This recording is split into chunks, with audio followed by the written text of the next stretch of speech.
ಶುಭೋದಯ, ನಮಸ್ಕಾರ. Welcome to YoYo Kannada. ಬನ್ನೀಗ ನೋಡೋಣ ಈ ದಿನದ ರಾಶಿ ಫಲಗಳನ್ನ. ಮೊದಲಿಗೆ ಮೇಷರಾಶಿ. ನಿಮ್ಮ ಸ್ವಭಾವದಲ್ಲಿ ಬದಲಾವಣೆ ಆಗಬೇಕು, ತಾಳ್ಮೆ ಸಂಯಮ ತಂದುಕೊಳ್ಳಬೇಕು. ವೃಷಭ ರಾಶಿ. ಚಾಡಿ ಮಾತುಗಳನ್ನ ಕೇಳಬೇಡಿ, ಉದ್ಯೋಗದ ಕಡೆಗೆ ಗಮನ ಕೊಡುವುದು ಒಳಿತು. ಮಿಥುನ ರಾಶಿ. ಕಾನೂನು ತೊಡಕು ಎದುರಿಸಬೇಕಾದ ಸಂದರ್ಭ ಬರಬಹುದು, ಸಾಲಕ್ಕೆ ಜಾಮೀನಾಗಿ ನಿಲ್ಲಬೇಡಿ. ಕಟಕ ರಾಶಿ. ಉದ್ಯೋಗದಲ್ಲಿ ನಿರೀಕ್ಷಿತ ರೀತಿಯಲ್ಲಿ ಪ್ರಗತಿ ಸಾಧಿಸಲು ಸಾಧ್ಯವಾಗುವುದಿಲ್ಲ. ಸಿಂಹ ರಾಶಿ. ಆರೋಗ್ಯ ಸಮಸ್ಯೆಗಳು ಎದುರಾಗಬಹುದು. ಕನ್ಯಾ ರಾಶಿ. ಅತಿಯಾದ ಆತ್ಮವಿಶ್ವಾಸ ಹೊಂದುವುದು ಬೇಡ, ಸುಖದಲ್ಲಿ ಮೈಮರೆಯಬೇಡಿ.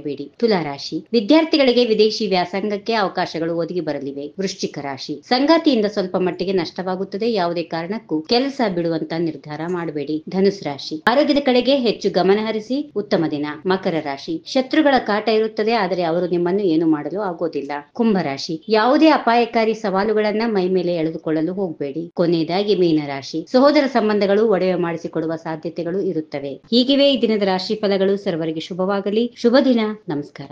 If you like this video, ಬೇಗ ಲೈಕ್ ಮಾಡಿ, ಕಾಮೆಂಟ್ ಮಾಡಿ, ಶೇರ್ ಮಾಡಿ ಹಾಗೂ ಯೋಯೋ ಟಿವಿ ಕನ್ನಡವನ್ನು ಸಬ್ಸ್ಕ್ರೈಬ್ ಮಾಡಿ.